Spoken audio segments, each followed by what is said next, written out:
Assalamualaikum warahmatullahi wabarakatuh. Selamat pagi buat adik-adikku semuanya, kelas 7. Hari ini kita akan memulai pembelajaran Quran Hadis semester 2. Di semester 2 ini kita akan mengawali pembelajaran kita dengan mengetahui definisi daripada iman. Apa itu iman? Kita akan lihat nanti ya. Jadi yang pertama yang harus kita ketahui, jadi tema pertama di sini adalah kuteguhkan imanku dengan ibadah. Jadi bagaimana iman seseorang itu dikuatkan atau dilaksanakan dengan cara beribadah. Ya, iman itu dijalankan dengan cara beribadah. Nah, ini tema utama kita ya, kuteguhkan imanku dengan ibadah. Jadi bukan hanya sekedar mengatakan saya beriman, tetapi tidak pernah beribadah. Nah, harus dibarengi dengan ibadah ya. Jangan mengatakan saya percaya kepada Allah, tetapi tidak beribadah, berarti itu salah. Ya, oke. Kita langsung menuju ke sini. Ya, jadi kita lihat ya, nomor 1, mutiara iman dalam diri manusia. Kita lihat di bawahnya, iman dalam kehidupan manusia diberikan mutiara dan cahaya dalam hatinya. Sehingga tanpa iman, maka kehidupan manusia akan menjadi gelap. Tanpa iman, maka jalan hidup seseorang bagaikan tanpa arah dan tujuan, karena tidak ada orientasi tertentu dalam perjalanannya. Iman tidak hanya sekedar keyakinan dalam hati, namun juga diikrarkan di lisan dan dilaksanakan dengan anggota badan. Nah, iman adalah kalau kita lihat ya, al-imanu ma'rifatun bil qalbi wa qaulun bil lisani wa amalun bil arkan.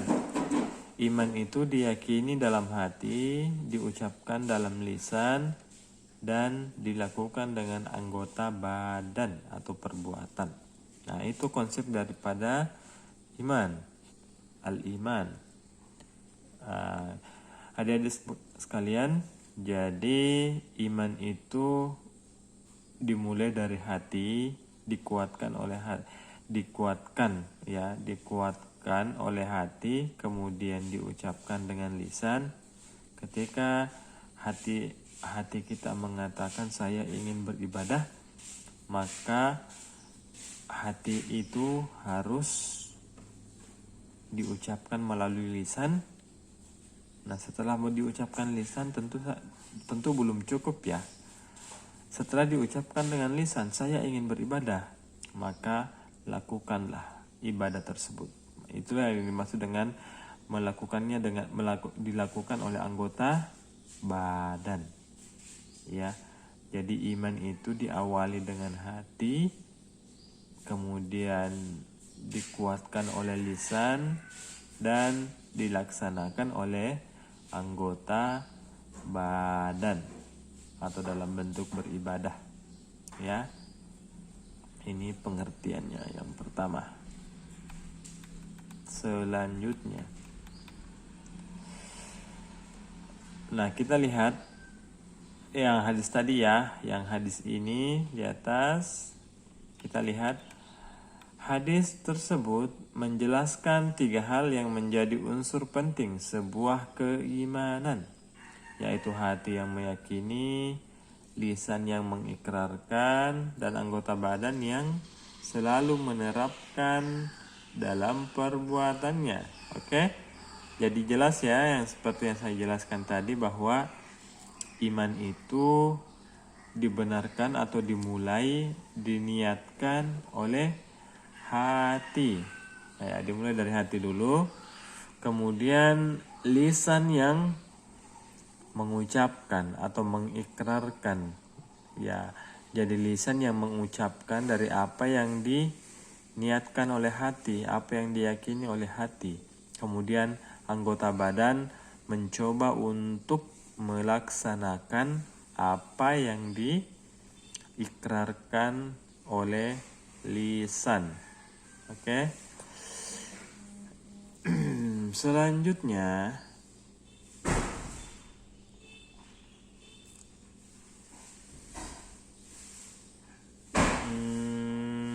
di paragraf selanjutnya, kecintaan kita kepada Allah tentulah diawali dari keyakinan kita akan keberadaannya. Kemudian lisan kita dengan penuh kesadaran mengikrarkannya. Selanjutnya tentu saja tanpa paksaan sedikit pun kita dapat mengaplikasikan dalam kehidupan kita. Itulah kecintaan yang sempurna kepada Allah. Itulah keimanan yang hakiki kepada Allah, sehingga ia meletakkan keimanan kepadanya pada tempat tertinggi dibanding kecintaannya kepada apapun. Begitu pula dengan rukun keimanan lainnya, karena tentulah tidak sempurna keimanan kita jika hanya mengimani Allah tanpa malaikat-malaikatnya, tanpa kitab-kitabnya dan rasul-rasulnya, hari akhirat dan takdir baik buruk yang kita terima. Ya. Jadi kecintaan kepada Allah itu, meskipun kita tidak pernah melihat Allah ya, tetapi kita bisa merasakan bahwa Allah itu sangat dekat dengan hambanya, apalagi sama yang beribadah. Ya, orang Allah itu sangat dekat dengan orang yang rajin beribadah kepadanya. Ya, saya ulangi, orang yang sering beribadah itu sangat dekat dengan Allah, karena dia banyak berdoa, meminta, sehingga Allah akan selalu dekat dengannya. Nah, itulah bentuk wujud daripada iman. Jadi kita mencintai Allah tetap meskipun kita tidak melihatnya, tetapi hati yang meyakini keberadaan Allah, bahwa Allah itu ada. Ya. Kita lihat sabda Nabi. Qala Jibril fa akhbirni 'anil iman. Qala an tu'mina billahi wa malaikatihi wa kutubihi wa rusulihi wal yawmil akhir wa tu'minu bil qadari khairihi wa syarrihi. Rawahu Muslim. Jibril berkata, beritahukanlah padaku tentang iman. Kemudian Rasulullah SAW menjawab, hendaknya engkau beriman kepada Allah, kepada malaikatnya, kepada kitab-kitabnya, kepada rasul-rasulnya, kepada hari kiamat, dan beriman kepada qadar yang baik serta yang buruk. Hadis riwayat Muslim. Selanjutnya, dalam konteks sosial di mana manusia diciptakan Allah sebagai khalifah di muka bumi, maka keimanan seseorang menjadi hal yang mutlak dimiliki. Bagi kita umat Islam, tidak ada lagi istilah ini aku dengan segala keimananku. Namun yang harus disebarkan dan ditebarkan adalah inilah keimananku dengan kasih sayangku. Maka sebagai pelajar, hendaknya kita tidak tenggelam dalam rutinitas religi kita dengan mengesampingkan kawan-kawan di sekitar kita. Mengapa demikian? Karena Rasulullah SAW sebagai tuntunan kita pun mengajarkan bahwa kebaikan untuk orang lain juga termasuk kesempurnaan iman, sebagaimana disabdakan dalam hadis Rasulullah yang diriwayatkan oleh Bukhari dan Muslim dari Abu Hamzah Anas bin Malik. Rasulullah bersabda, qala Rasulullah SAW, la yu'mina ahadukum hatta yuhibba li akhihi ma yuhibba li nafsihi. Tidaklah sempurna iman seseorang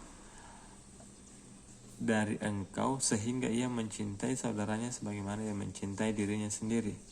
Ya, ini tentang ya kondisi sosial ya, perintah Rasulullah untuk saling menghormati, mencintai antara sesama muslim. Ya, jadi sesama muslim kita harus saling mendukung, senantiasa mendukung, senantiasa mencintai, senantiasa menghargai. Ya, Rasulullah mengatakan bahwa tidak sempurna keimanan seseorang jika dia hanya mencintai dirinya tanpa mencintai saudara-saudaranya. Ya, jadi baru dikatakan seseorang itu beriman, sempurna keimanannya kalau dia mencintai saudaranya seperti dia mencintai dirinya sendiri. Jadi saudara dalam hal ini bukan berarti hanya saudara kandung ya, tetapi juga saudara dalam artian saudara semuslim. Ya, saudara semuslim. Ya. Selanjutnya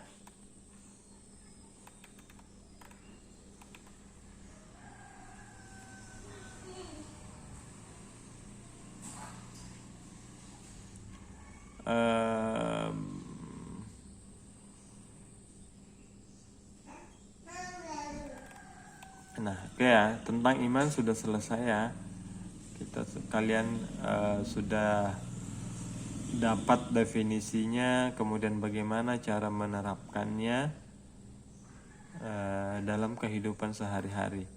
Nah, ini salah satu contoh ya yang dapat kita terapkan dalam kehidupan sehari-hari. Bagaimana cara menghargai sesama muslim. Ya, sebenarnya bukan cuma muslim ya, tetapi agama lain pun demikian.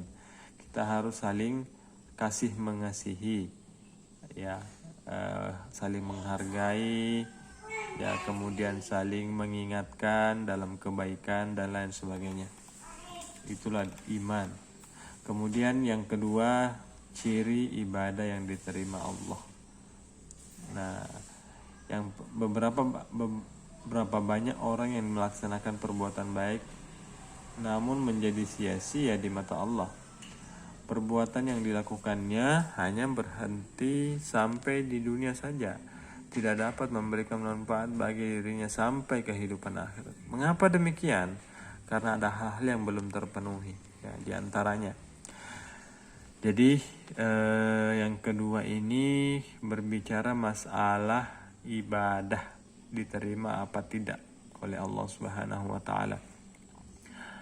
Jadi di sini disebutkan ada beberapa ciri, ya, ada beberapa ciri-ciri ibadah itu apakah ia diterima atau tidak.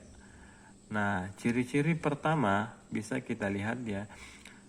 Ciri-ciri yang pertama ibadah yang diterima, yang pertama yaitu didasari keikhlasan karena Allah semata. Ya. Jadi yang pertama itu harus niat ikhlas karena Allah, bukan karena yang lain dalam hal beribadah. Itulah ciri-ciri yang pertama yang bisa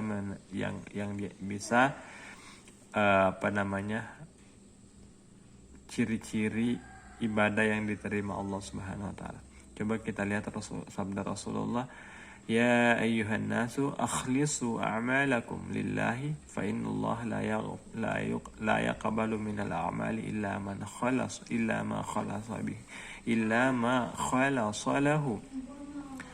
Artinya, wahai manusia, ikhlaskan seluruh amalmu karena Allah. Sesungguhnya Allah tidak menerima suatu amal kecuali didasari keikhlasan karenanya.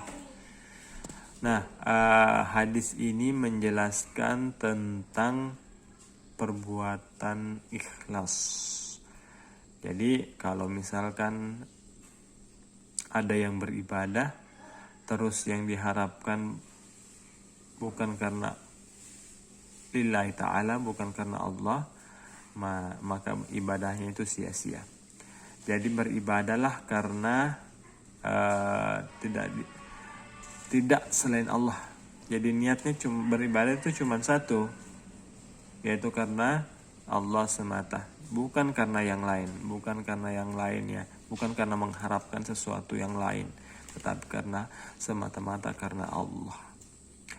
Oke, untuk sementara ini ya, untuk penjelasan pertama untuk Quran Hadis semester 2. Semoga bermanfaat. Oke, assalamualaikum warahmatullahi wabarakatuh.